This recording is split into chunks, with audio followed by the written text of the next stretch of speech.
পেশ করছেন হযরতুল আল্লামা মুফতি তৌহিদুল ইসলাম সাহেব। হযরতুল আল্লামা মুফতি তৌহিদুল ইসলাম সাহেব, সিনিয়র মুহাদ্দিস, জামিয়া গাফুরিয়া কলমা মাদ্রাসা শাহবাগ ঢাকা। আমি হযরতকে ওনার সুরভিত কণ্ঠে আবেগ ভরে কোরআন ও হাদিস থেকে তাকরীর পেশ করার জন্য সবিনয় অনুরোধ জানাচ্ছি।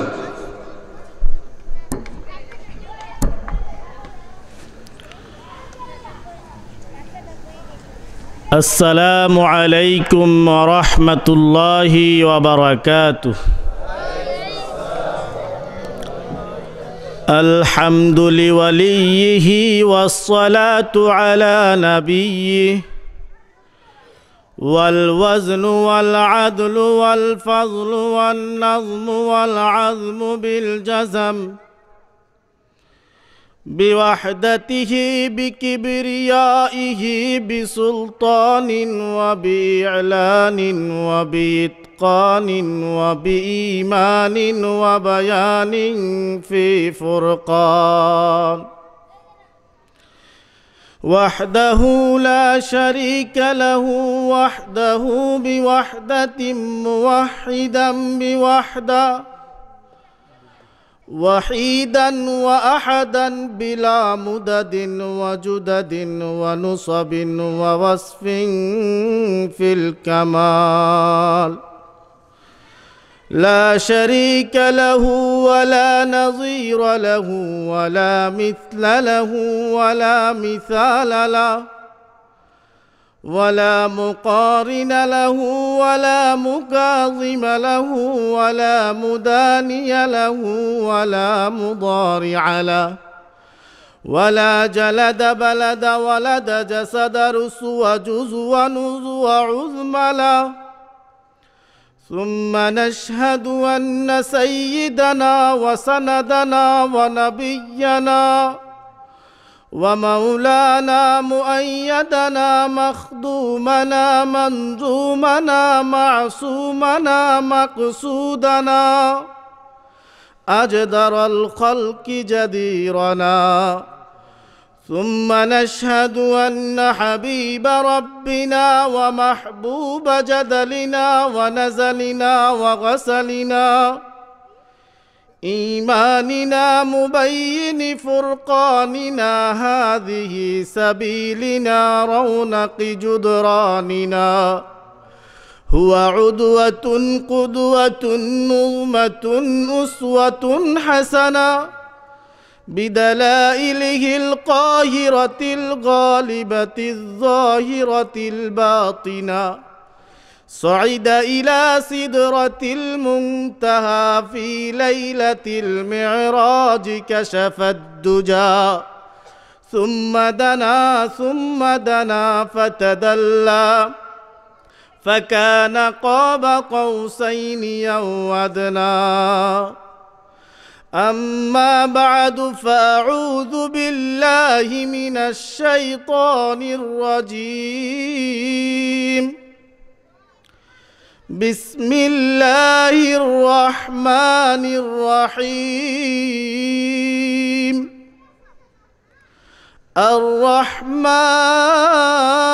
الرحمن علم القرآن خلق الإنسان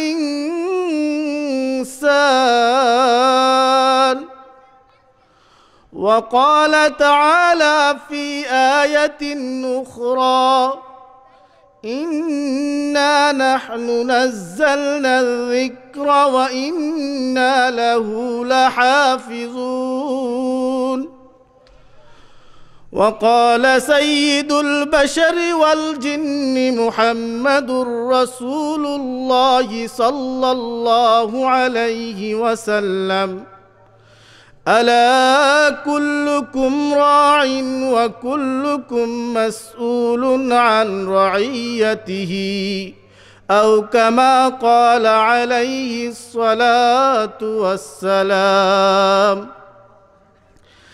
আমরা সকলেই সর্বশ্রেষ্ঠ দুরুদ আল্লাহর রাসূলের শানে দুরুদ পাঠ করি, নামাজের মধ্যে আমরা যে দুরুদ শরীফ তেলাওয়াত করি সেই দুরুদটাই আমরা সকলে তেলাওয়াত করি। আল্লাহুম্মা সাল্লি আলা মুহাম্মাদিন ওয়া আলা আলি মুহাম্মাদ كما صليت على إبراهيم وعلى آل إبراهيم إنك حميد مجيد اللهم بارك على محمد وعلى آل محمد كما باركت على إبراهيم وعلى آل إبراهيم إنك حميد مجيد الحمد لله আহমেদ ফয়সাল দারুস সালাম কওমি মাদ্রাসার উদ্যোগে আয়োজিত দ্বিতীয় বার্ষিক ওয়াজ মাহফিলে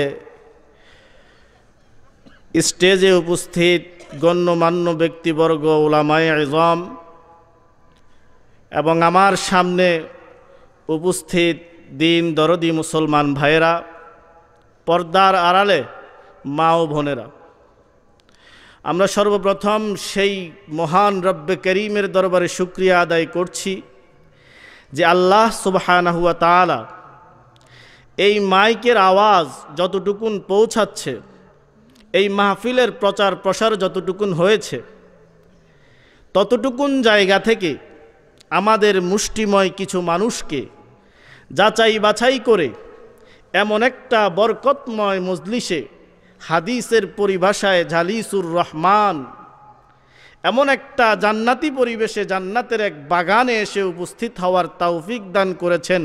এজন্য আমরা সকলেই কালিমাতুশ শুকর আদায় করি, বলি আলহামদুলিল্লাহ। আপনারা যারা মাহফিলে এসে এই প্যান্ডেলের নিচে এসে উপস্থিত হয়েছেন, এখানে উপস্থিত হতে পেরে খুশি না বেজার? কি কারণে খুশি?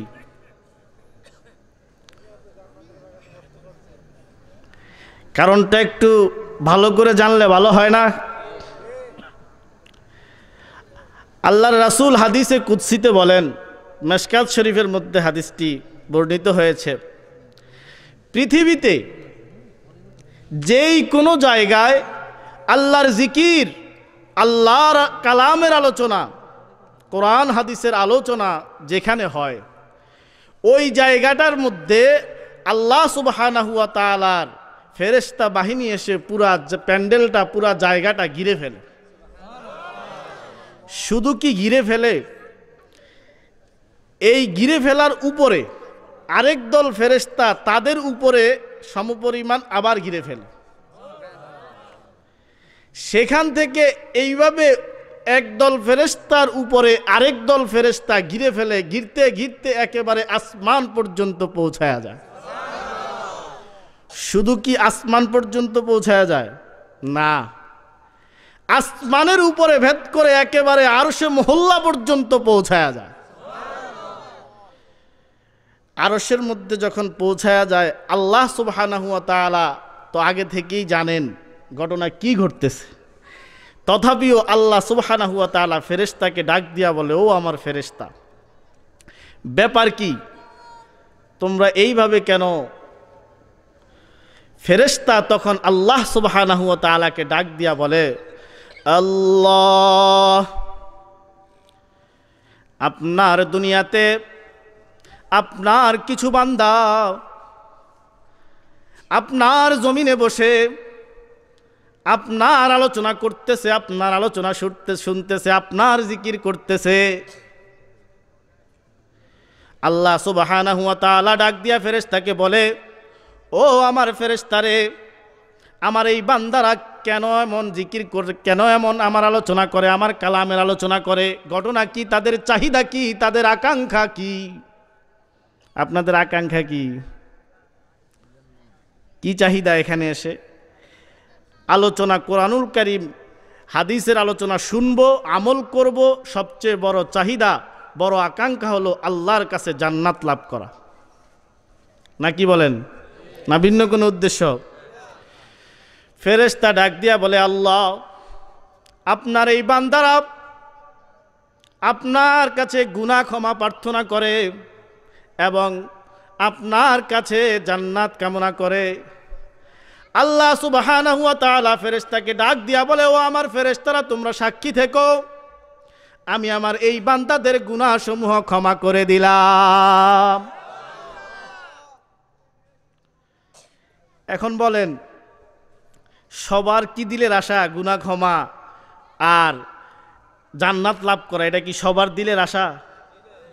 কারো কারো তো এরকমও আশা আছে যে একটু বসি ঘুরি গাড়ি সাইড দিয়া, একটু বসি প্যান্ডেলের মধ্যে, বক্তার সুরটা যদি একটু বেশি ভালো লাগে, বক্তার সুরে যদি পছন্দ হয়, তাইলে গিয়া বসমু।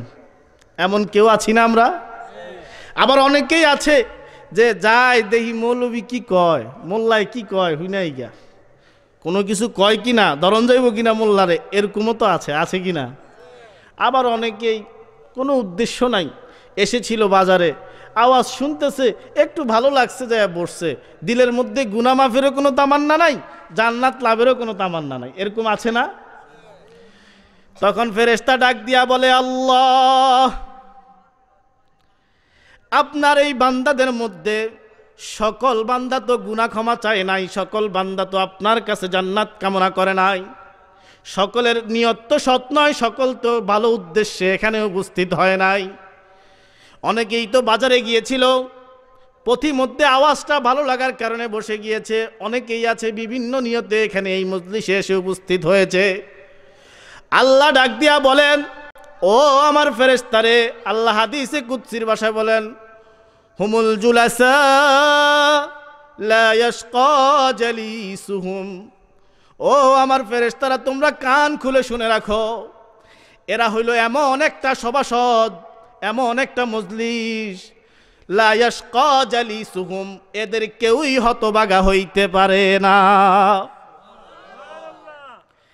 এখন বলেন, কেউ যে হতভাগা হতে পারবে না, এটা কি এই মাহফিলের প্যান্ডেলে যারা আসছে আর যারা না আসছে সবাই পাবে? তাহলে দূর দূরান্তে যারা আছে, মনে করতেছি যে মাইকের আওয়াজ তো শোনাই যায়, প্যান্ডেলে মাহফিলের মজলিসে যাইতে হবে এমন তো না, এখান থেকেও তো শুনি, আছে না এরকম ভাই? শয়তান কুমন্ত্রণা দেয়, আরে আওয়াজ তো আসে, যাইয়া কি করবা, ঠান্ডা বাতাস, ওখানে যাইয়া নিচে বসতে হবে, কি দরকার, থাকো। এইভাবে একটু শোনার পরে ভিন্ন কথা, ভিন্ন দিকে মন চলে যায়, ভিন্ন দিকে ব্যস্ত হয়ে যায়, ঘুমিয়ে যায়, আর ওয়াজ শোনা, কোরআনের আলোচনা শোনার নসিব হয় না। এই জন্য যারা এখনো এদিক সেদিক ঘোরাফেরা করছি, আমরা আল্লাহর এই ঘোষণা আমাদের উপরও যথার্থভাবে পালন করার জন্য আমরাও যাতে আল্লাহ সুবহানাহু ওয়া তাআলার কাছে ক্ষমা এবং জান্নাত লাভ করতে পারি, এজন্য সকলে এদিক সেদিক ঘোরাফেরা না করে মাহফিলের প্যান্ডেলের নিচে এসে উপস্থিত হয়ে যায়। আমি আপনাদের সামনে আল্লাহ সুবহানাহু ওয়া তাআলার পবিত্র কালামুল্লাহ শরীফের বহুল পরিচিত সূরা সূরা আর রহমানের প্রথম 3টি আয়াত তেলাওয়াত করেছি এবং সূরা আল হিজরের 9 নম্বর আয়াত তেলাওয়াত করেছি। পাশাপাশি আল্লাহর রাসূল জনাবে মুহাম্মদুর রাসূলুল্লাহ সাল্লাল্লাহু আলাইহি ওয়াসাল্লাম, আপনাদের কি এটা কি দুরুদ না? তো দুরুদটা পড়তে মন চায় না? তাহলে একটু আওয়াজ দিয়া পড়েন, নাহলে তো ঘুমায়া যাবেন আবার। আল্লাহর রাসূল জনাবে মুহাম্মদুর রাসূলুল্লাহ সাল্লাল্লাহু আলাইহি ওয়াসাল্লামের লক্ষাধিক হাদিস থেকে একখানা হাদিসের একটু অংশ তেলাওয়াত করেছি। আল্লাহ সুবহানাহু ওয়া তাআলা যদি তৌফিক দান করেন, এই আয়াতগুলোকে এবং হাদিসকে সামনে রেখে আপনাদের সামনে কিছু আলোচনা করার প্রয়াস চালাবো ইনশাআল্লাহ। ওয়ামা তৌফিকি ইল্লা বিল্লাহ। সূরা আর রহমান আমরা জানি যে এটা অত্যন্ত বরকতময় একটা সূরা, ফজিলতপূর্ণ একটা সূরা, নামই হচ্ছে রহমান। এই বরকতময় ফজিলতপূর্ণ সূরাটি আল্লাহ সুবহানাহু ওয়া তাআলা কখন নাজিল করলেন? প্রথম কথা, আমার এই সূরার প্রেক্ষাপট তাফসীরের পরিভাষায় শানে নুজুল, তারপরে আমি আয়াতের মর্মার্থের দিকে চলে যাব ইনশাআল্লাহ। আল্লাহর রাসূল সাল্লাল্লাহু আলাইহি ওয়াসাল্লাম এর দাওয়াত সর্বপ্রথম কি ছিল? যে তোমরা এক আল্লাহর ইবাদত করো, মূর্তি পূজা ছেড়ে দিয়ে, বহু খোদা বহু দেবদেবীকে মানাকে বাদ দিয়ে তোমরা শুধুমাত্র এক আল্লাহর ইবাদত করো। এটাই ছিল আল্লাহ রাসূলের সর্বপ্রথম দাওয়াত।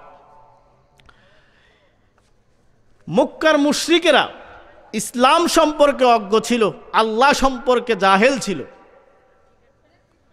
তাই যখন এই দাওয়াত দেওয়ার কিছুদিন পরে কুরআনুল কারীমে আল্লাহ সুবহানাহু ওয়া তাআলা একটি আয়াত নাজিল করলেন যে তোমরা রহমানকে সেজদা করো।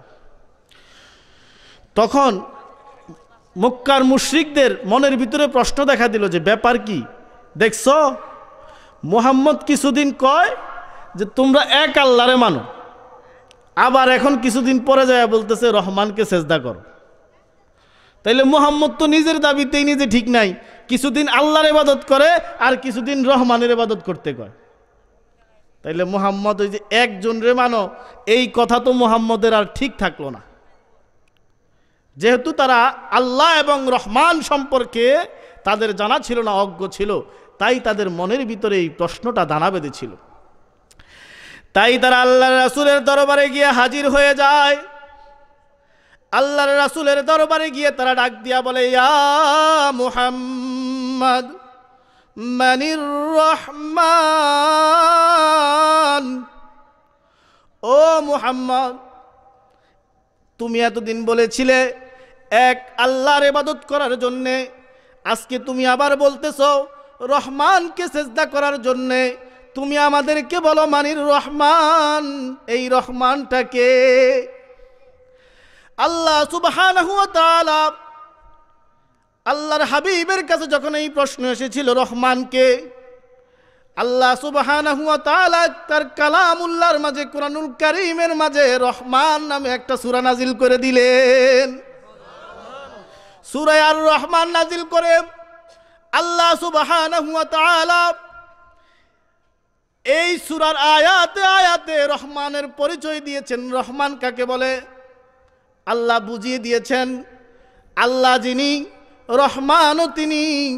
রহমান আল্লাহ সুবহানাহু ওয়া তাআলার একটি গুণবাচক নাম। রহমান আল্লাহ সুবহানাহু ওয়া তাআলার একটি গুণবাচক নাম। এই রহমান জিনিসটা কি? আমরা অনেকেই একটু ভুল করি, অনেক সময় একটু খেয়াল করবেন, রহমান ও রহিম দুটি শব্দ আছে, আমরা অর্থ করতে গিয়ে একই ধরনের অর্থ করি। রহমান আর রহিমের অর্থ আমরা একই রকম করি, কিন্তু দুটি অর্থ আমরা অতি দয়ালু, অতীব দয়ালু, পরম করুণাময় এ সমস্ত শব্দ দিয়ে ব্যক্ত করি, কিন্তু আসলে দুইটা শব্দের মর্মগত কিছু পার্থক্য রয়েছে। পার্থক্য কি? রহিম বলা হয় এমন দয়ালুকে যিনি শুধুমাত্র বন্ধুদের প্রতি দয়া করেন, আর রহমান বলা হয় এমন দয়ালুকে যিনি শত্রু মিত্র ঢালাওভাবে সবাইকে দয়া করেন। তাইলে এখন পার্থক্যটা মূল কি? আল্লাহ সুবহানাহু ওয়া তাআলা কিয়ামত হওয়ার আগ পর্যন্ত আল্লাহর রহমান গুণের বহির্প্রকাশ ঘটাবেন, ঘটাচ্ছেন আল্লাহ পৃথিবীতে। আমরা দেখছি আল্লাহ অমুসলিম কাফের, আল্লাহ তাআলার বিরোধী পৃথিবীতে খোদা দাবি করেছে, এরকম লোককেও আল্লাহ রিজিক দিয়েছে। দিয়েছে কিনা? আল্লাহ রিজিক দিয়েছে, বাঁচার সুযোগ দিয়েছে। কিয়ামত পর্যন্ত অমুসলিম বেদিন কাফের গোষ্ঠীকে আল্লাহ সুবহানাহু ওয়া তাআলা তাদেরকে বাঁচিয়ে রাখবেন, বাঁচার সুযোগ আল্লাহ দিয়েছেন। আবার বিশ্বের ক্ষমতা, তাদের হাতে যাওয়ারও ক্ষমতা আল্লাহ তাদেরকে দিয়েছেন। এটা আল্লাহ সুবহানাহু ওয়া তাআলার রহমান গুণের বহির্প্রকাশ। পক্ষান্তরে ময়দানে মাহশার যখন কায়েম হয়ে যাবে, আল্লাহ সুবহানাহু ওয়া তাআলা সেদিন আর রহমান গুণের বহির্প্রকাশ ঘটাবেন না, আল্লাহ সেদিন রহিম গুণের বহির্প্রকাশ ঘটাবেন। এর অর্থ হচ্ছে পৃথিবীতে যারা নাকি আল্লাহ সুবহানাহু ওয়া তাআলার হুকুম আহকাম মানবে, যারা নাকি আল্লাহর বন্ধু হবে, আল্লাহর আনুগত্য করবে, শুধুমাত্র আল্লাহ পরকালে তাদের প্রতি দয়া করবেন। এই পার্থক্যটা না জানার কারণে অনেকে কয় আল্লাহ আমগরে পরকালে মাফ করে দিব, দুনিয়াতে এত সম্পদ দিছে, এত সুখে রাখছে, পরকালেও আল্লাহ আমগরে কি দিব। অনেকেই মনে করে, কিন্তু বাস্তবতা এরকম নয়। এই সূরা আর রহমান প্রথম 3টি আয়াত একটু ভালো করে বুঝি আমরা। আমি তেলাওয়াত করছি আর অনুবাদ করছি, আপনারা একটু খেয়াল করবেন। আল্লাহ বলেন আর রহমান, রহমান তিনি, আল্লামাল কুরআন, কোরআন শিক্ষা দিয়েছেন যিনি, খলাকাল ইনসান, মানুষ সৃষ্টি করেছেন যিনি। একটু খেয়াল করেছেন? আল্লাহ বলেন আর রহমান, রহমান তিনি, আল্লামাল কুরআন, কোরআন শিক্ষা দিয়েছেন যিনি, খলাকাল ইনসান, মানুষ সৃষ্টি করেছেন যিনি, তিনিই হচ্ছেন রহমান। আলোচনার বিষয় হলো এখানে আল্লাহ সুবহানাহু ওয়া তাআলা রহমানের পরিচয় দিতে গিয়ে আগে বলেছেন আল্লামাল কোরআন, কোরআন শিক্ষা দিয়েছেন যিনি, তিনি হচ্ছেন রহমান। তারপরে আল্লাহ সুবহানাহু ওয়া তাআলা বলেছেন মানুষ সৃষ্টি করেছেন যিনি, তিনি হচ্ছেন রহমান। ব্যাপারটা একটু বাস্তবতার পরিপন্থী না? কি বলেন আপনারা? আমি কিন্তু কোরআন নাজিলের কথা বলছি না, কোরআন নাজিল তো আগে, সেটা ভিন্ন কথা। মানুষ শিখবে, কোরআন শিক্ষার কথা বলছি। মানুষের সৃষ্টি আগে না কোরআন শিক্ষা আগে? বলেন কোনটা আগে? সৃষ্টি আগে। মানুষের সৃষ্টি আগে, সৃষ্টি হওয়ার পরে সে আস্তে আস্তে বড় হবে, তারপর সে কোরআন শিখবে, এটাই তো বাস্তবতা। কিন্তু এই বাস্তবতার পরিপন্থী আল্লাহ সুবহানাহু ওয়া তাআলা আগে কোরআন শিক্ষার কথা কেন বলেছেন, তারপর কেন মানুষ সৃষ্টির কথা বলেছেন? বিষয়টা একটু ভাবার বিষয় না? কারণ আল্লাহ সুবহানাহু ওয়া তাআলা হচ্ছেন আহকামুল হাকিমিন, তিনি অনর্থক কোনো কাজ করতে পারেন না, বিপরীত কোনো কাজ করতে পারেন না। আল্লাহ আহকামুল হাকিমিন। অনেক কাজ আমরা বুঝি, আবার অনেক কাজের রহস্য আমরা বুঝতে পারি না। যেমন ধরুন আল্লাহর রাসূল সাল্লাল্লাহু আলাইহি ওয়াসাল্লাম প্রায় ১৫০০ বছর পূর্বে ঘোষণা করেছিলেন, পৃথিবীতে যত মুসলমান ঈমানদার আছে আল্লাহ সুবহানাহু ওয়া তাআলা কাল ময়দানে মাহশরে যাদেরকে জান্নাত দিবেন, যত সর্বনিম্ন স্তরের যে জান্নাতি হবে, একেবারে নিম্ন স্তরের যে জান্নাতি হবে, আল্লাহ সুবহানাহু ওয়া তাআলা তাকে 10 পৃথিবী সমপরিমাণ জায়গা জান্নাতে দান করবেন। আল্লাহর রাসূলের এই ঘোষণার পরে মানুষেরা অস্বীকার করেছিল। বিশেষ করে যখন বিজ্ঞানের উন্নত যুগ শুরু হয়ে গেল, বিজ্ঞান তখন অস্বীকার করেছে এটা হতে পারে না, পৃথিবীর বাহিরে তো কোনো জায়গায় নাই, আর জায়গা না থাকলে একজন মানুষের জন্য কি করে 10 পৃথিবী সমপরিমাণ জায়গা হতে পারে? একজন মানুষের জন্য যদি 10 পৃথিবী সমপরিমাণ জায়গা হয়, তাহলে তো লক্ষ লক্ষ কোটি কোটি মুসলমানের জন্য কি পরিমাণ জায়গার প্রয়োজন পড়বে। আবার এটা তো সর্বনিম্ন স্তরের জান্নাতির জায়গা। যারা হাই ক্লাসের হাই সোসাইটির জান্নাতি হবে তাদেরকে আল্লাহ আরও কত বেশি জায়গা জান্নাতে দান করবেন। তাহলে এটা তো সম্ভব নয়, কারণ পৃথিবীর বাহিরে আর কোনো জায়গা নাই। অস্বীকার করেছিল তখন, কিন্তু যখন আস্তে আস্তে গবেষণা করতে লাগলো, গবেষণা করতে করতে বিজ্ঞান দেখলো যে এটা সম্ভব। কারণ পৃথিবীর বাহিরে কত কত কত জায়গা পড়ে রয়েছে, এটা ভেবে বলা, এটা বলা ভাষায় প্রকাশ করার মতো নয়। আমরা যেই গ্রহটার মধ্যে বসবাস করতেছি, পৃথিবী নামক এই গ্রহ, এরকম 15,000 গ্রহ মিলে একটি সৌরজগৎ হয়। যেই সৌরজগতের তারকা নক্ষত্র আমরা দুনিয়া থেকে দেখি, এই সৌরজগৎ এরকম 15,000 গ্রহ মিলে হয়। আবার 15,000 গ্রহ মিলে একটি গ্যালাক্সি হয়, ওরকম 15,000 গ্যালাক্সি মিলে একটি গ্যালাক্সি গুচ্ছ হয়। আবার ওরকম 15,000 গ্যালাক্সি গুচ্ছ মিলে একটা মহাগ্যালাক্সি তৈরি হয়। বিজ্ঞান মহাগ্যালাক্সি পর্যন্ত গবেষণা করে, মহাকাশ গবেষণা করে পৌঁছেছে। এখন তাদের বিশ্বাস হয়েছে, তার কারণ হচ্ছে আমরা যে দূর থেকে সূর্যটা দেখি, এই সূর্যটাই শুধুমাত্র একটা সূর্যই পৃথিবী থেকে 13 লক্ষ গুণ বড়।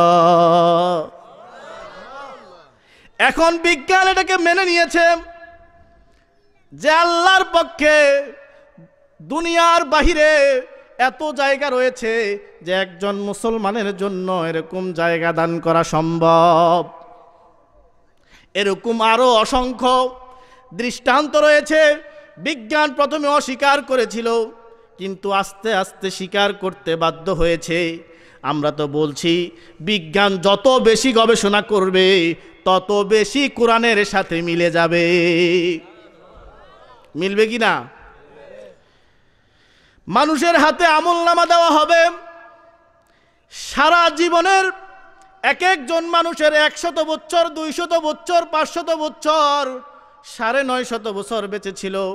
এরকম প্রত্যেকটা মানুষের সারা জীবনের আমলনামা, সারা জীবনের হিসাব আল্লাহ সুবহানাহু ওয়া তাআলা কাল ময়দানে মাশারে এক জায়গায় পেশ করবেন কিনা। এটাকে প্রথমে বাস্তবতা পরিপন্থী বলা হয়েছে যে কিভাবে সম্ভব, এটা কেমন করে সম্ভব হয়। কোরআনুল কারীমের সূরা কাহফের আয়াত, ওয়াউদিআল কিতাবু ফাতারাল মুজরিমিনা মুশফিকিনা মিম্মা ফি ওয়া ইয়াকুলু ইয়া লাইতানি মা লিহাযাল কিতাব লা ইউগাদিরু সাগীরাতান ওয়ালা কাবীরাতান ইল্লা আহসাহা। যখন তাদের সামনে আমলনামা পেশ করে দেওয়া হবে, তখন তারা বলতে থাকবে মালি হাদাল কিতাব, হায় হায় এটা কোন ধরনের কিতাব, এটা কোন ধরনের আমলনামা। লা ইউগাদিরু সাগীরাতান ওয়ালা কাবীরাতান ইল্লা আহসাহা। ছোট বড় কোনো কিছুই এটা ছাড়ে নাই, সব কিছু এটার মধ্যে রয়েছে। গবেষণায় লেগে গেল, বোঝা যায় এমন কিছু জিনিস তৈরি করা সম্ভব যেটার মধ্যে অনেক জিনিস, অনেক বড় বড় জিনিস, অনেক ইতিহাস সংরক্ষণ করা সম্ভব। গবেষণা করতে করতে, এই আয়াতের উপরে রিসার্চ করতে করতে এক সময়ে আবিষ্কার হয় ভিডিও ক্যাসেট, সেখান থেকে আবিষ্কার হয় সিডি, সেখান থেকে আরও অগ্রসর হয়ে বর্তমানে আবিষ্কার হয়েছে মেমোরি। ছোট্ট একখানা জিনিস অনেক সময় চোখে পড়ে না, কিন্তু এত এত লম্বা, এত এত কত লম্বা বিস্তারিত জিনিস, কত কিছু এটার মধ্যে সংরক্ষণ করা সম্ভব। 1 জিবি, 2 জিবি, 16 জিবি, 32 জিবি, আবার এর চেয়ে আরও উন্নত, আরও বেশি কম্পিউটারের হার্ড ডিস্ক ইত্যাদির মধ্যে 500 আরও বেশি পর্যন্ত সংরক্ষণ করা যায়। তো কুরআনুল কারীমের আমরা উলামায়ে কিরাম এটাই বলি, বিজ্ঞান যত গবেষণা করবে, যত বেশি গবেষণা করবে, তত বেশি আমাদের কোরআনের সাথে বিজ্ঞান মিলে যাবে। বিজ্ঞান মহাগ্যালাক্সি পর্যন্ত পৌঁছেছে, কিন্তু মহাগ্যালাক্সি পর্যন্ত পৌঁছেও এখন পর্যন্ত আকাশ খুঁজে পায় নাই। আপনারা জানেন এটা? বিজ্ঞান আকাশ খুঁজে পায় নাই, তাই তো বিজ্ঞান এখন অস্বীকার করতেছে আকাশ বলতে কোনো কিছু নাই, কারণ তারা পায় নাই। কিন্তু আমরা বলি না, অবশ্যই অবশ্যই আছে, কিন্তু তোমাদের হাতটা একটু ছোট। একটা ঘটনা মনে পড়ছে, বলবো? নতুন বিয়ে করাইছে শাশুড়ি ছেলেকে, যখন বিয়ে করায় আনলো, পরের দিন পুত্রবধূকে বলতেছে একটু পরীক্ষা করার জন্য কাজকর্ম কীরকম পারে একটু দেখার জন্য, বলতেছে যে মা, কলসি দিয়া বলতেছে, মা তুমি একটু এক কলসি পানি নিয়ে আসো পুকুর থেকে। তো বউ ছিল, পুত্রবধূ ছিল একেবারেই খাটো, ছোট। তো পুত্রবধূ যখন, কলসি তো বড়, কলসি নিয়ে পুকুর ঘাটে গেছে, কলসি নিয়ে যখন এইভাবে উঠানোর চেষ্টা করলো, কলসির ভিতরে গলার হার পড়ে গেল। এখন খুব খোঁজাখুঁজি করতেছে, এখন হার কি পাবে? কেন? বউ অনেক লম্বা হওয়ার কারণে না ছোট হওয়ার কারণে? ছোট হওয়ার কারণে খুঁজে পাচ্ছে না। শাশুড়ি ডাক দিয়া বলতেছে, কি হলো তোমার? আসছো না কেন? এক কলসি পানি আনতে তোমাকে পাঠিয়েছি, তোমার এখনো আসার কোনো নাম নাই, কতক্ষণ হয়ে গেল। শাশুড়ি যখন ধমক দিল, বউ পুত্রবধূ তখন ডাক দিয়া বলে, আম্মা আসতে তো ছিলাম, বাকি একটু সমস্যা হয়েছে। কি সমস্যা হয়েছে? সমস্যা এই যে আমার গলার হারটা পড়ে গেছে। শাশুড়ি চিৎকার দিয়ে বলে, গতকালকে মাত্র নতুন হার তোমাকে দিয়েছি, আর আজকেই তুমি তোমার হার ফেলে দিয়েছ, এটা কেমন হলো? নতুন স্বর্ণের হার তুমি কিভাবে ফেলে দিলে? পুত্রবধূ জবাব দেয় যে আম্মা, হার পুকুরে পড়ে নাই, হার আপনাদের কলসির মধ্যেই পড়ছে। এবার শাশুড়ি উত্তর দেয়, তাহলে চিন্তার কি, কলসি থেকে নিয়ে নাও। পুত্রবধূ বলে, আম্মা আমি তো নেওয়ার চেষ্টা করছি, কিন্তু আপনাদের কলসির তো তলা নাই। কি নাই? তলা নাই, কলসির তলা নাই। এখন কলসির কি তলা নাই, না বউয়ের হাত খাটো? বউ তলা পর্যন্ত হাত যায় না। আমরা বলি, বিজ্ঞান যত উন্নত হোক, যত গবেষণা করুক, তোমাদের হাতটা ছোট, তোমাদের হাত ওই পর্যন্ত নাগাল পায় নাই, আকাশ পর্যন্ত তোমরা পৌঁছাতে পারো নাই, তাই তো তোমরা আকাশ পাও নাই। কিন্তু আমরা তো আল্লাহ সুবহানাহু ওয়া তাআলার কথা বিশ্বাস করি। আল্লাহ কুরআনুল কারীমের 29 নম্বর পারায় সূরা মুলকের 3 নম্বর আয়াতে আল্লাহ বলেন, আল্লাযী খালাকা সাবআ সামাওয়াতিন তিবাকা। আল্লাহ বলেন, এই আয়াতের মাঝে যে আল্লাহ 7 আসমান সৃষ্টি করেছেন, স্তরে স্তরে আল্লাহ 7টি আসমান সৃষ্টি করেছেন। আমরা মুসলমান, আমরা এতটুকুন কথাকেই বিশ্বাস করি, আমাদের দেখতে হবে না আকাশ আছে না নাই। কি বলেন আপনারা? বিশ্বাস করেন তো সবাই? আমরা বিশ্বাস করি। বিজ্ঞান পায় না এতদিন পর্যন্ত, অদূর ভবিষ্যতে পেয়ে যাবে হয়তো, কিন্তু এখন পর্যন্ত তাদের হাত ওই পর্যন্ত পৌঁছাতে পারে নাই। তাই বলে আমার আল্লাহর ঘোষণা মিথ্যা হতে পারে না, আমার আল্লাহর ঘোষণা অনর্থক হতে পারে না। তো বলতেছিলাম, আল্লাহ সুবহানাহু ওয়া তাআলা কোরআনের মাঝে ঘোষণা দিয়েছেন, রহমানের পরিচয় দিতে গিয়ে আল্লাহ বলেছেন, রহমান তিনি, যে কোরআন শিক্ষা দিয়েছেন যিনি, মানুষ সৃষ্টি করেছেন যিনি। এখানে বলেছিলাম যে আল্লাহ কোরআন শিক্ষার কথা কেন আগে বলেছেন, মানুষ সৃষ্টির কথা কেন পরে বলেছেন। পৃথিবীতে মানুষ কয় ধরনের জানেন আপনারা? একটা দৃষ্টিকোণ থেকে পৃথিবীতে 2 ধরনের মানুষ আছে। একটা হলো বংশগত মানুষ, আর একটা হচ্ছে গুণগত মানুষ। বংশগত মানুষ কারা? মানুষের ঔরসে জন্মগ্রহণ করলেই সে বংশগত মানুষ, চাই সে কানা হোক, ল্যাংড়া হোক, লুলা হোক, গরিব হোক, রাখাল হোক, শিক্ষিত হোক, অশিক্ষিত হোক, ইঞ্জিনিয়ার হোক, ব্যারিস্টার হোক, সে যাই হোক, মানুষের ঔরসে জন্মলাভ করেছে সে মানুষ। নাকি বলেন? আরেকটা মানুষ হচ্ছে গুণগত মানুষ। গুণগত মানুষ কি এটা বুঝতে হলে একটা দৃষ্টান্ত বুঝতে হবে। গুণ জিনিসটা কি? যেই বস্তুকে যেই জন্য তৈরি করা হয়, বানানো হয়, ওই বস্তুটাই তার কি হয়? গুণ হয়। যেমন ধরুন এই যে উপরে লাইট জ্বলতেছে, লাইটটাকে তৈরি করা হয়েছে আলো দেওয়ার জন্য, তাহলে লাইটের গুণ কি? আলো দেওয়া। এই যে আমার সামনে মাউথপিস, এই মাউথপিসটাকে তৈরি করা হয়েছে আওয়াজ ট্রান্সফার করার জন্য, তাহলে মাউথপিসের গুণ হচ্ছে আওয়াজ কি করা? ট্রান্সফার করা। কিন্তু মানুষের গুণ কি? তাহলে এখন দেখতে হবে মানুষকে কেন সৃষ্টি করা হয়েছে। ও বন্ধু, মানুষকে কেন সৃষ্টি করা হয়েছে এটা যদি আমরা তালাশ করি, কুরআনুল কারীমের মাঝে আমরা পাই। কুরআনুল কারীমের 51 নম্বর সূরার 56 নম্বর আয়াতে আমরা দেখি, স্বয়ং স্রষ্টা আহসানুল খালিকিন তিনি নিজেই ঘোষণা করছেন, ওয়ামা খালাকতুল জিন্না ওয়াল ইনসা ইল্লা লিয়াবুদুন। আল্লাহ বলছেন, আমি জিন এবং মানুষ জাতিকে সৃষ্টি করেছি শুধুমাত্র আমি আল্লাহর ইবাদত করার জন্য, আমি আল্লাহর গোলামি করার জন্যে। কার গোলামি করার জন্যে? যদি কেউ আল্লাহর গোলামি না করে তাহলে সে কি গুণগত মানুষ হতে পারবে? পারবে না।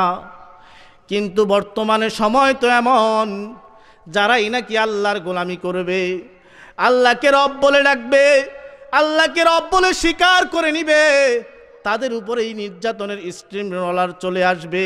তাদেরকে হত্যা করা হচ্ছে, তাদেরকেই ধর্ষণ করা হচ্ছে, তাদের বাচ্চা বাচ্চা ছোট বাচ্চা ছেলেদেরকে হত্যা করা হচ্ছে, মায়ের সামনে মেয়েকে ধর্ষণ করা হচ্ছে, মেয়ের সামনে মাকে ধর্ষণ করা হচ্ছে, মেয়ের সামনে বাবাকে হত্যা করা হচ্ছে, বাবার সামনে মেয়েকে ধর্ষণ করা হচ্ছে।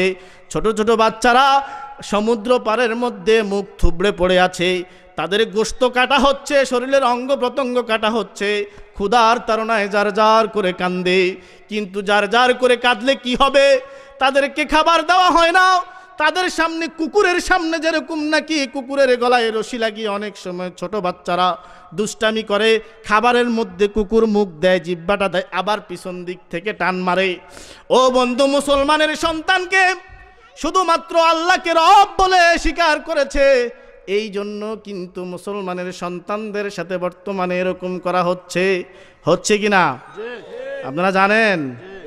আমাদের প্রতিবেশী সাগরের ওই পারেই মায়ানমার রোহিঙ্গা জাতিকে ওই দেশের বৌদ্ধ টেররিস্ট, বৌদ্ধ সন্ত্রাসীরা, বৌদ্ধ যে সন্ত্রাসী, এটা কি বলা লাগে?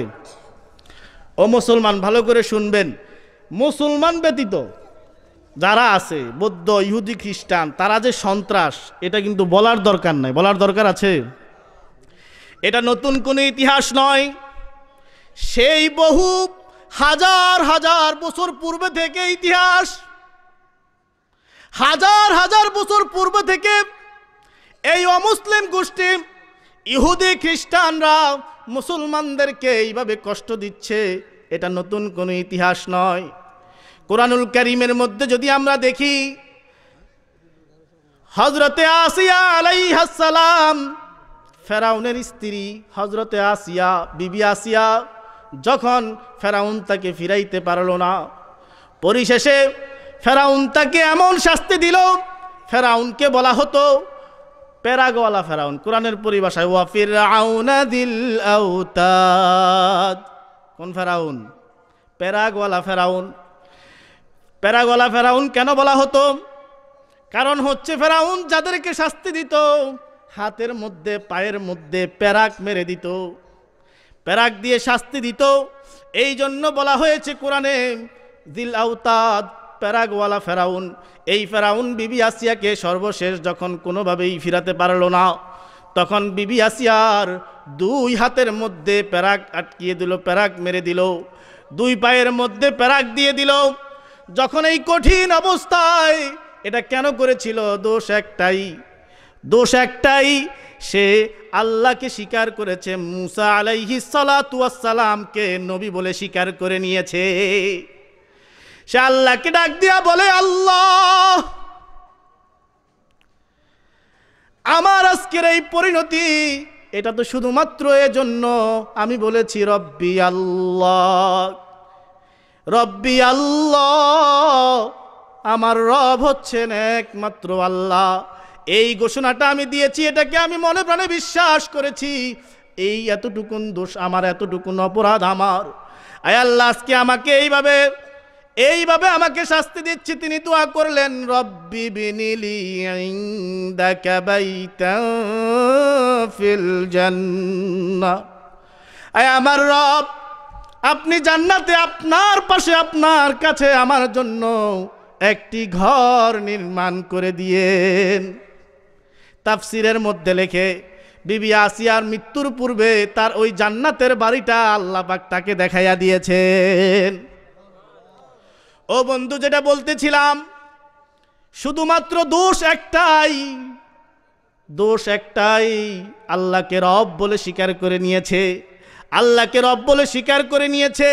এতটুকুন দোষের কারণেই এই ইহুদি খ্রিস্টান অমুসলিম জাতি আজকে কালকে নয়, 1 বছর 2 বছর 100-200 বছর আগে ইংরেজ বেনিয়া থেকে নয়, এটা বহু হাজার হাজার বছর পূর্বে থেকে, একেবারে সূচনা লগ্ন থেকেই তাদের এই চরিত্র। তারা জন্মগতভাবে সন্ত্রাস, তাদের ধর্মবিশ্বাস তাদেরকে সন্ত্রাসী বানায়, কিন্তু আমাদের ধর্মবিশ্বাস আমাদেরকে সন্ত্রাসী বানায় না। কি বলেন? তাদের ধর্মীয় বিশ্বাস হচ্ছে তারা যত কিছুই করুক, তাদের যে খ্রিস্টানদের বিশ্বাস হচ্ছে ঈসা আলাইহিস সালাতু ওয়াস সালামকে তারা রব বলে মানে। কাকে রব বলে মানে? ঈসা আলাইহিস সালাতু ওয়াস সালামকে তারা আল্লাহর ছেলে হিসাবে মানে, যিশু খ্রিস্ট।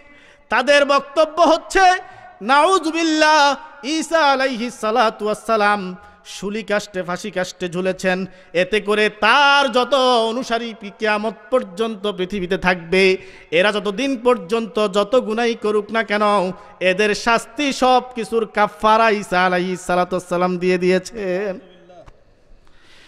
তাদের এই ধর্মীয় বিশ্বাস যদি কারো থাকে, আমি যাই করি না কেন, আমার যিশুর ছেলে আমার যিশু রবের ছেলে, সে মাফ করিয়ে নিয়েছে নিজে শাস্তি ভোগ করে, তাহলে কি ওই লোকটা কোনো খারাপ কাজ করতে তার মাথায় বাঁধবে? বিবেকে বাধা দিবে না। কেন দিবে না? কারণ তার ধর্মীয় বিশ্বাস হচ্ছে তার সকল পাপের কাফফারা হয়ে গেছে, অতএব সে যতই পাপ করুক তার কোনো গুনাহ হবে না। বন্ধুগণ, এজন্য সচেতন হই আমরা, কারণ এরা আমাদের চতুর্পাশে সর্বদাই আছে কি না?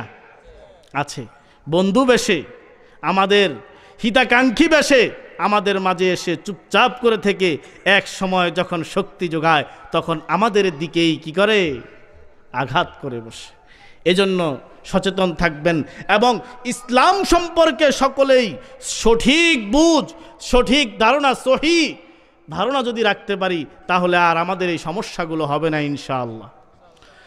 বলতেছিলাম, আল্লাহ সুবহানাহু ওয়া তাআলা কুরআনুল কারীমে কুরআন শিক্ষার কথা আগে বলেছেন, মানুষ সৃষ্টির কথা পরে বলেছেন। কেন? তাফসীরবিদগণ এই আয়াতের তাফসীরে লিখে, আল্লাহ সুবহানাহু ওয়া তাআলা আগে কুরআন শিক্ষার কথা বলে এটাই বুঝাতে চেয়েছেন যে পৃথিবীতে যেই সকল মানুষ কুরআনুল কারীম শিখবে, কুরআনুল কারীমের শিক্ষা অনুযায়ী নিজের জীবন পরিচালনা করবে, তারাই শুধুমাত্র আল্লাহর দৃষ্টিতে মানুষ বলে বিবেচিত হবে। ও বন্ধুগণ, যারা কুরআনুল কারীম শিখবে শুধুমাত্র তারাই আল্লাহর দৃষ্টিতে মানুষ বলে বিবেচিত হবে। আর যারা কুরআনুল কারীম শিখবে না, কুরআনুল কারীমের শিক্ষা অনুযায়ী নিজের জীবন পরিচালনা করবে না, তারা আল্লাহর দৃষ্টিতে মানুষ বলে বিবেচিত হতে পারবে না। ও বন্ধু, একটু চিন্তা করে দেখুন, আমি আর আপনি কতটুকু কুরআনুল কারীম জানি, আমি আর আপনি কতটুকু কুরআনুল কারীম মানি। বন্ধু, যদি জরিপ নেওয়া হয়, মুসলমান সমাজে অত্যন্ত আফসোসের সাথে বলতে হয়, হায় আফসোস, আজকে আমাদের সমাজে মেজরিটি% মুসলমানের সন্তান কুরআনুল কারীমের শিক্ষা জানে না, কুরআনুল কারীম তেলাওয়াত করতে জানে না। বিশুদ্ধভাবে কুরআনুল কারীম তেলাওয়াত তো বহু দূরে থাক, অশুদ্ধভাবেও কুরআনুল কারীম তেলাওয়াত করতে জানে না। আবার নিজেকে মুসলমান দাবি করি, যদি বলা হয় তুমি কিসের মুসলমান, কেমন তুমি মুসলমান গো? মুসলমানের সবচেয়ে বড় ধর্মীয় কিতাব আল্লাহর কালাম কুরআনুল কারীম তো তুমি পড়তে জানো না। হ্যাঁ, আমার বাপ মুসলমান, আমার দাদা মুসলমান, 14 গোষ্ঠী মুসলমান আছিল, বলে কি না? আমি নামাজ পড়ি, নামাজ পড়তে পড়তে আমার কপালে দাগ হয়ে গেছে। ও বন্ধু, নামাজ যে আমরা পড়ি, নামাজ পড়তে কি কুরআনুল কারীম লাগে কি না? না কুরআনুল কারীম ছাড়াই হয়ে যায়? কুরআনুল কারীম লাগে। কুরআনুল কারীম ছাড়া এক ওয়াক্ত নামাজও পড়া সম্ভব নয়। বলবেন হুজুর, হুজুররাই তো ওয়াজ করে, তাসবিহ তাহলিল সুবহানাল্লাহ আলহামদুলিল্লাহ দিয়া যারা কেরাত পড়তে না পারে তারা নামাজ পড়লে তাদের নামাজ হয়ে যাবে। না না বন্ধু, এটা ওই সময়ের জন্য বলা হয় যখন আপনি কুরআনুল কারীমের শিক্ষা অর্জনের জন্য আপ্রাণ চেষ্টা করতে থাকেন। আপ্রাণ চেষ্টা চলাকালীন অবস্থায় আপনার যেই 2-1 ওয়াক্ত, 5 ওয়াক্ত, 10 ওয়াক্ত নামাজ হবে, ওই নামাজটা যদি আপনি চেষ্টা শিক্ষা রানিং অবস্থায় আপনি যদি তাসবিহ তাহলিল দিয়ে পড়েন, তাহলে আশা করা যায় আল্লাহ মাফ করে দিবেন। কিন্তু এটা সার্বক্ষণিকের জন্য বলা হয় নাই যে আপনি কুরআনুল কারীম শিখবেন না, কুরআনুল কারীম শিখার চেষ্টা করবেন না, আর শুধু তাসবিহ তাহলিল দিয়া নামাজ শেষ করে দিবেন না। আল্লাহর সাথে এই উপহাস চলবে না, আল্লাহর সাথে এ ধরনের মজাক চলবে না। বন্ধুগণ, আমাদেরকে সচেতন হতে হবে। আজকে এই মুসলিম সমাজে, বর্তমানে এই বাংলাদেশের জমিনে আমরা কুরআনুল কারীমের তেলাওয়াত করতে জানি না, মেজরিটি% মুসলমান। বন্ধুগণ, এটা কিন্তু এমনিতে হয় নাই, এটা কিন্তু এমনিতে হয়ে যায় নাই। আজ থেকে 30 বছর আগের বাংলার জমিনের কথা যদি আমরা দেখি, 30 বছর আগের ইতিহাস যদি আমরা দেখি, আমরা দেখব মুসলমানের সন্তান এই বাংলার জমিনে মেজরিটি% কুরআনুল কারীমের তেলাওয়াত জানতো। মুরব্বীরা বলতে পারবেন আমি কথা কি ভুল বললাম? এখনো যদি জরিপ নেই, যুবকদের তুলনায় মুরব্বীরা কুরআনুল কারীম বেশি পড়তে পারে, হয়তো অশুদ্ধ, কারণ ওই সময় বাংলার জমিন এরকমভাবে ওলামায়ে কেরামের বিচরণ ছিল না। যার দরুন যার কাছ থেকে যেইভাবে শিখতে পেরেছে তারা ওইভাবে এখন পর্যন্ত পড়ে, কিন্তু তারা কুরআনুল কারীম শিখেছে। আমার বলার উদ্দেশ্য এটা, কুরআনুল কারীম শিখেছে, কিন্তু আমরা কুরআনুল কারীম শিখি নাই। কেন কেন বন্ধুগণ, বিষয়টা একটু ভাবার বিষয়। যেই সমাজের মধ্যে সকলেই কুরআনুল কারীমের শিক্ষা শিখতো, কুরআনুল কারীম শিখতো, ফজরের পরে মুক্তবে যায় কুরআনুল কারীম শিখতো, এরপরে মুক্তব থেকে এসে যে রাখাল সে তার কাজে যেত, যারা কৃষি কাজ করত খেতে খামারে চলে যেত, যারা স্কুলে পড়তো স্কুলে চলে যেত, কিন্তু সবার আগে ফজরের নামাজের পরে মুক্তবে গিয়ে কুরআনুল কারীমের তেলাওয়াত শিখতো কিনা? কিন্তু এই শিক্ষাটাকে কেন বন্ধ করা হয়েছে? কিভাবে বন্ধ করা হয়েছে? কোন কারণে বন্ধ করা হয়েছে? যার কারণে আজকে এই পর্যন্ত 30 বছর পরে এসে আমার এই সজলা সফলা সোনার বাংলাদেশে আমাদের মেজরিটি% মুসলমানের সন্তান কুরআনুল কারীমের তেলাওয়াত পর্যন্ত জানি না। বন্ধুগণ, এটা এমনিতে বলি নাই। 30 বছর পূর্বে যখন মুসলমানের সন্তানকে দিয়ে ইহুদি খ্রিস্টানেরা সর্বপ্রকারের পাপ করানোর চেষ্টা পেরেছে, মুসলমানের সন্তানকে টাকার বিনিময়ে জিনা করাইতে পেরেছে, মুসলমানের সন্তানকে টাকার বিনিময়ে মদ খাওয়াইতে পেরেছে, মুসলমানের সন্তানকে দিয়ে টাকার বিনিময়ে খুন করাইতে পেরেছে। ও বন্ধু, কিন্তু মুসলমানের সন্তানকে দিয়ে একটা জিনিস করাইতে পারে নাই, সেটা হলো মুসলমানের সন্তানকে বেঈমান বানাইতে পারে নাই। বাকি সব কিছু করানো গিয়েছে। ইহুদি খ্রিস্টানরা চিন্তিত। ব্যাপার কি? এমন বহু ঘটনা ঘটেছে, একজনকে দিয়ে সকল প্রকারের গুনার কাজ করানো হয়েছে, কিন্তু যখন তাকে শেষে বলা হয়েছে তুমি অমুসলিম হয়ে যাও, তুমি খ্রিস্টান হয়ে যাও, তুমি ইহুদি হয়ে যাও। ওই সন্তান তখন উত্তর দিয়েছে, আমার পক্ষে এটা সম্ভব নয়। লক্ষ লক্ষ কোটি কোটি টাকার সামনে সে অন্যান্য সকল পাপ করেছে, কিন্তু যখন বলা হয়েছে তুমি ঈমান, তোমার ভিতরে যে ঈমানটা আছে ঈমানটাকে বিক্রি করে দাও, ওই ঈমানটা মুসলমানের সন্তান বিক্রি করে নাই। তারা গবেষণায় লেগে গেছে, ব্যাপার কি? মুসলমানের সন্তানকে দিয়ে সর্বপ্রকারের পাপ করানো যায়, কিন্তু তার ভিতরের ঈমান নামক বস্তুটাকে ছিনিয়ে নেওয়া যায় না।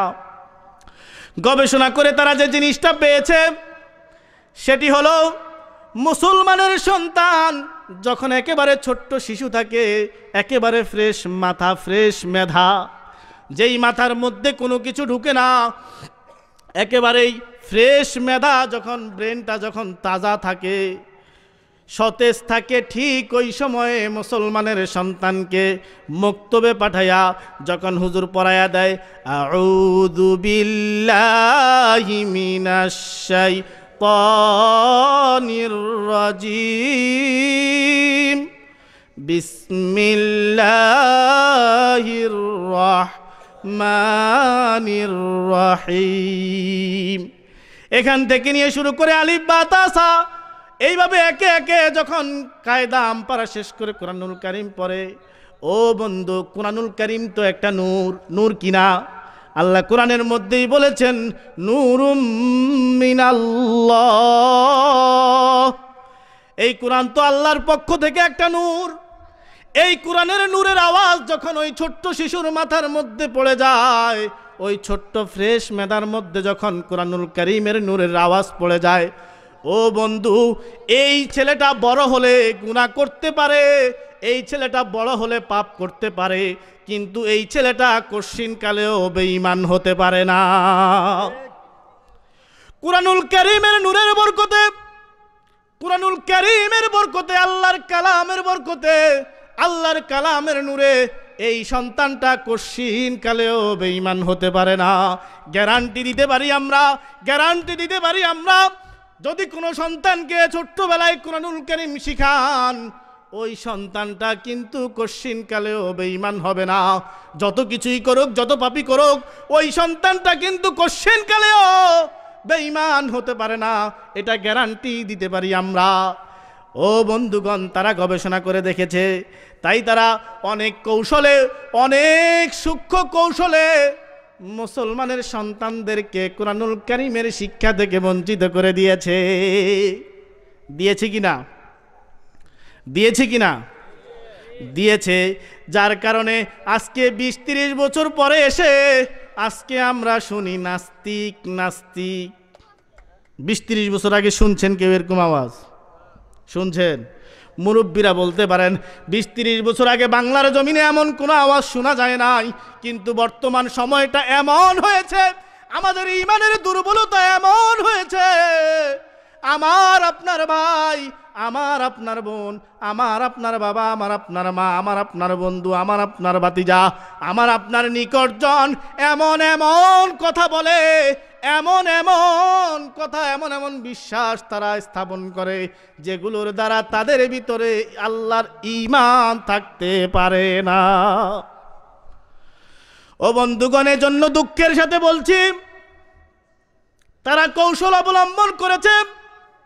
তার কারণ হয়েছে, ওই সময় যদি বাংলার জমিনে বলতো, ও মুসলমানের সন্তানেরা, তোমরা তোমাদের সন্তানদেরকে কোরআনুল কারীমের শিক্ষা ছেড়ে দাও, কোরআনুল কারীম শিখায়ও না, তাহলে ওই সময় বাংলার মুসলমানেরা তাদেরকে বাংলাদেশ থেকে বিতাড়িত করে দিত। এটা তারা খুব ভালো করেই বুঝেছিল। এজন্যই তারা আমাদেরকে সরাসরি কোনো কিছু না বলে কৌশলে অগ্রসর হয়েছে, সূক্ষ্ম কৌশল। যেই সূক্ষ্ম কৌশলটা তাদের আজকে সফল হয়ে গিয়েছে, আমরা কিন্তু হেরে গিয়েছি।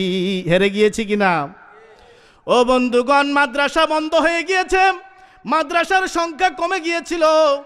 বন্ধুগণ, মাদ্রাসা হলে কেউ সেটার মধ্যে তাদের সন্তানকে দিতে চায় না, মাদ্রাসার মধ্যে দিতে চায় না, এমন একটা অবস্থা তৈরি করা হয়েছে, এমন একটা বিশ্বাস আমাদের মাঝে ছড়িয়ে দেওয়া হয়েছে, আমাদের মনে হয় মাদ্রাসায় পড়লে তো জঙ্গি হইব। হ্যাঁ, কি হইব? ও বন্ধু, আল্লাহর কালাম যে পড়বে, আল্লাহর কালাম যে সঠিকভাবে বুঝবে, আল্লাহর কালাম যে পড়বে, যে সঠিকভাবে বুঝবে, কশিন কালেও সে কোনো ধরনের সন্ত্রাসীমূলক কর্মকাণ্ড করতে পারে না। পারে? ও বন্ধুগণ, আপনারা হয়তো দেখে থাকবেন বিগত দিনে এই বাংলার জমিনে যাদেরকে এই জঙ্গি বলে ধরা হয়েছে, আমরা গ্যারান্টি দিতে পারি কওমি মাদ্রাসার কোনো ছাত্র, কোনো আলেমকে তারা ধরতে পারে নাই, কারণ তারা এই ধরনের কোনো কাজের সঙ্গে জড়িত নয়, ছিল না, অদূর ভবিষ্যতেও থাকবে না। কিন্তু এরপরেও আমাদের সমাজে এমন একটা ধ্যান ধারণা ছড়িয়ে দেওয়া হয়েছে যে মাদ্রাসায় ভালো মানুষ পড়ে না, মাদ্রাসায় ভালো মানুষ পড়ায় না, এমন ধারণা কিন্তু আমরা অনেকেই রাখি কিনা? হুজুর করে দেখলে টিটকারি করি, ও মোল্লা করি কিনা? মাদ্রাসায় পড়লে বলি যে হায় হায়, ওর জীবনটা তো শেষ হয়ে গিয়েছে।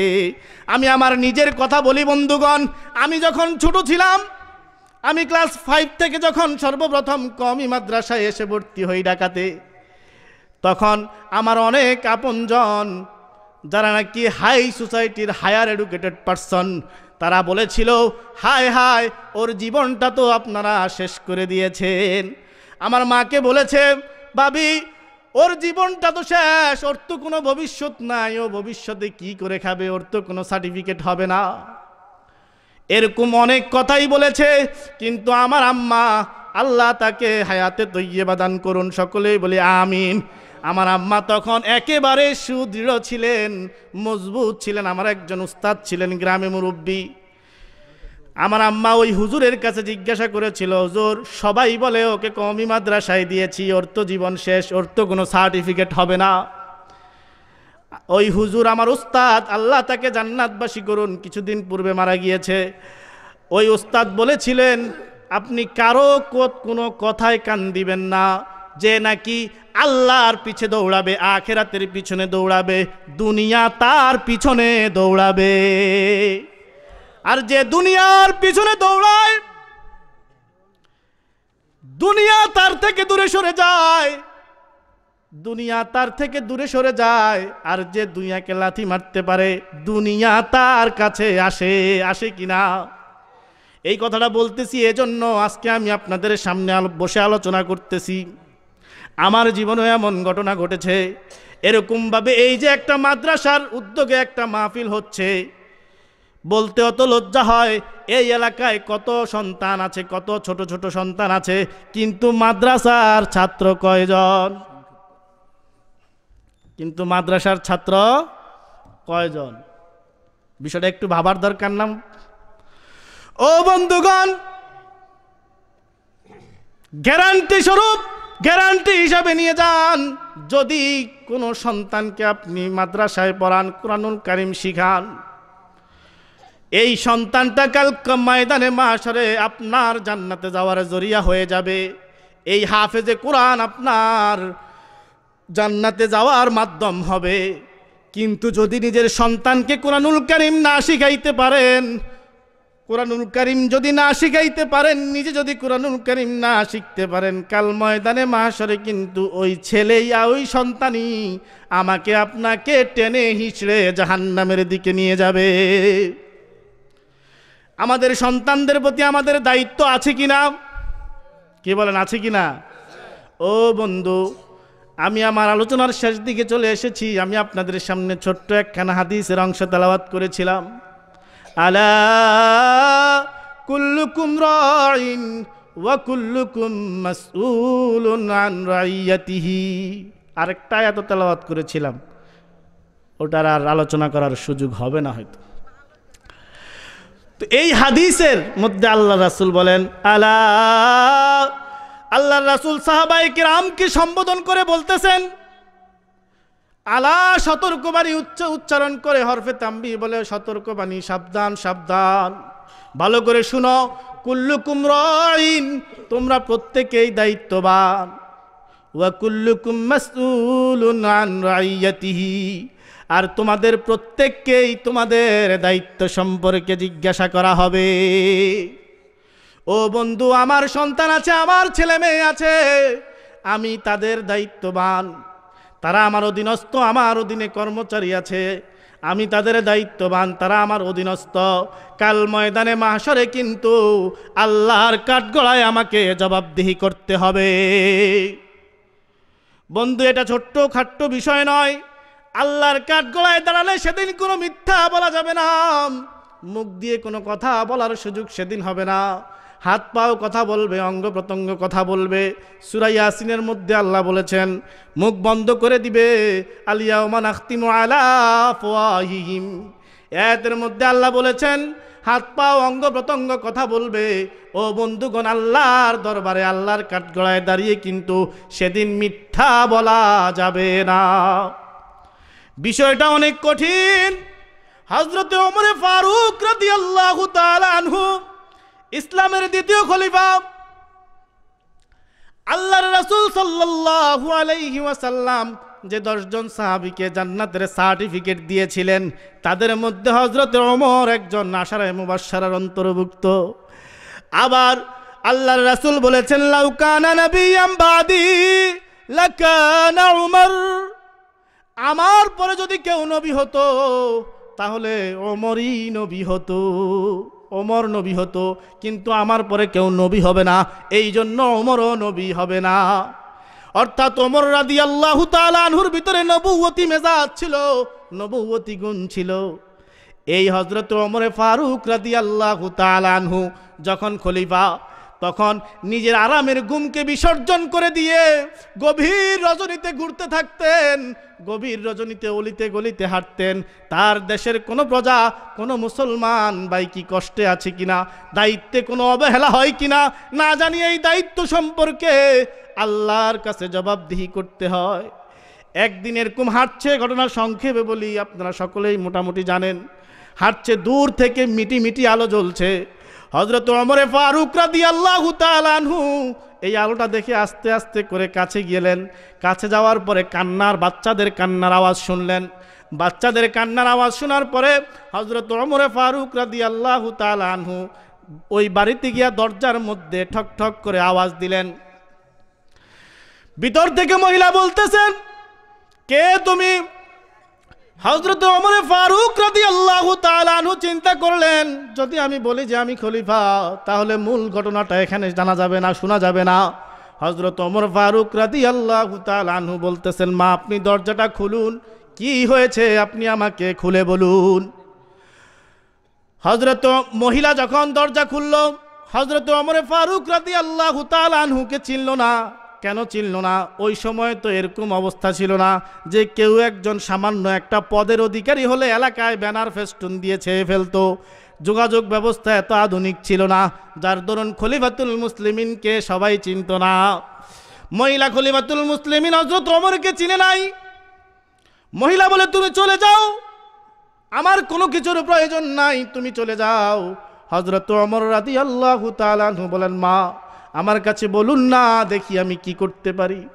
মহিলা উত্তর দেয়, আমার স্বামী কিছুদিন পূর্বে খলিফা ওমরের নির্দেশে জিহাদ করতে গিয়ে শহীদ হয়ে যায়। আমার এই বাচ্চাগুলো কয়েকদিনের অনাহারে, কয়েকদিনের না খাওয়াও, আমি চুলার মধ্যে খালি পাতিলে পানি জাল দিচ্ছি, তাদেরকে সান্ত্বনা দিচ্ছি, খাবার দেওয়ার মতো কিছু আমার কাছে নাই, তাই তারা কান্নাকাটি করছে। হযরত ওমর ফারুক রাদিয়াল্লাহু তাআলা আনহুর কাছে মহিলা আরো বলে, কারণ চিনে না খলিফা, আমি আল্লাহর দরবারে কাল ময়দানে মাশরে খলিফা ওমরের গলায় রশি লাগিয়ে আল্লাহর দরবারে আমি তাকে ঘুরাবো। ঘটনা কাকে বলতেছে? স্বয়ং খলিফা হযরত ওমরকে বলতেছেন। কিন্তু হযরত ওমরের মতো বীর সাহাবী যখন এই কথা শুনলেন, কাঁপতে শুরু করলেন, কম্পন সৃষ্টি হয়ে গেল। হযরত ওমর ফারুক রাদিয়াল্লাহু তাআলা আনহু নিজেকে কন্ট্রোল করে বললেন, মা তুমি কি খলিফাকে এটা জানিয়েছো কিনা তোমার এই অবস্থা? মহিলা উত্তর দেয়, আমি কেন জানাবো, আমি তার দেশের প্রজা, আমার খবর নেওয়া তার দায়িত্ব, তার জিম্মাদারি। আমি কেন তাকে বলতে যাব? হযরত ওমর ফারুক রাদিয়াল্লাহু তাআলা আনহু দৌড়াইয়া গেলেন খাদ্য ভাণ্ডারের সেখানে। খাদ্য ভাণ্ডারের কাছে গিয়ে খাদ্য ভাণ্ডারের প্রহরীকে বলতেছে, প্রহরী তাড়াতাড়ি আমার মাথায় এক বস্তা আটা তুলে দাও।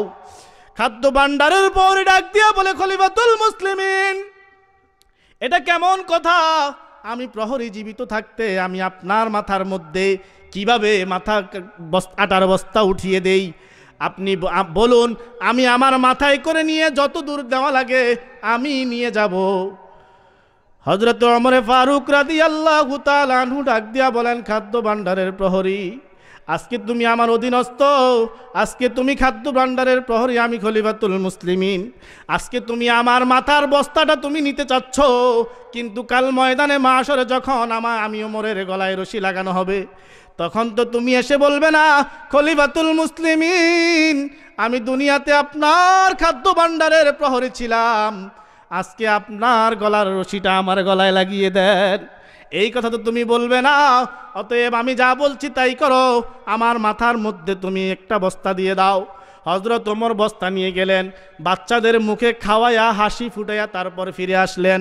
পরদিন সকালে দুধ পাঠাইলেন মহিলার কাছে, যাও অমুক জায়গায় একটা বাড়ি আছে, ওই মহিলাকে গিয়ে বলো খলিফা আপনাকে তলব করেছে। দুধ গিয়ে যখন মহিলাকে বলল খলিফা আপনাকে তলব করেছে, এবার মহিলার টনক নড়ে, হায় রাতের অন্ধকারে ওই যুবকের কাছে কি বলতে না কি বলে ফেলেছি খলিফার বিরুদ্ধে। যুবক না জানি যায়া খলিফার কাছে আমার বিরুদ্ধে নালিশ করেছে, কিন্তু খলিফার তলব যেতেই হবে। মহিলা দুরু দুরু বুক নিয়ে হাঁটি হাঁটি পা পা করে তৎকালীন সময়ের রাষ্ট্রীয় কার্যালয়, তৎকালীন সময়ের প্রধানমন্ত্রীর কার্যালয় মসজিদে নববীর পাশে চলে গেলেন।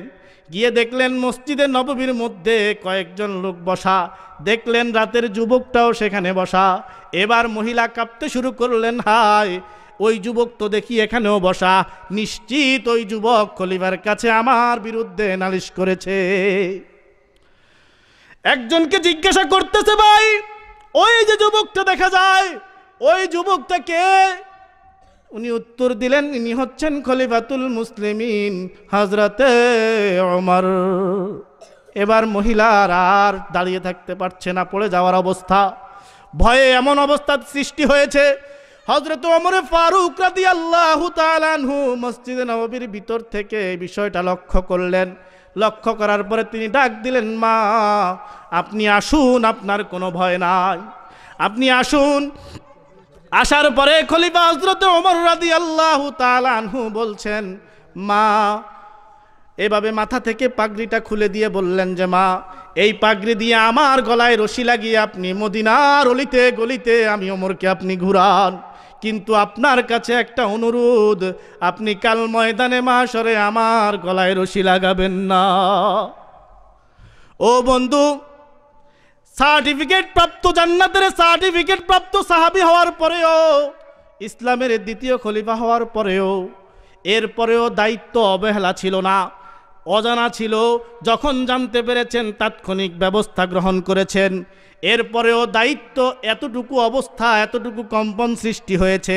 আমি আর আপনি, আমার আপনার সন্তান, আমার আপনার ভাই বেরাদার, আমার আপনার আত্মীয় স্বজন যারা আছে, আমাদের অধীনস্থ যারা আছে, এদের দায়িত্ব আমাদের আছে কিনা? এদের দায়িত্ব আমাদের আছে কিনা?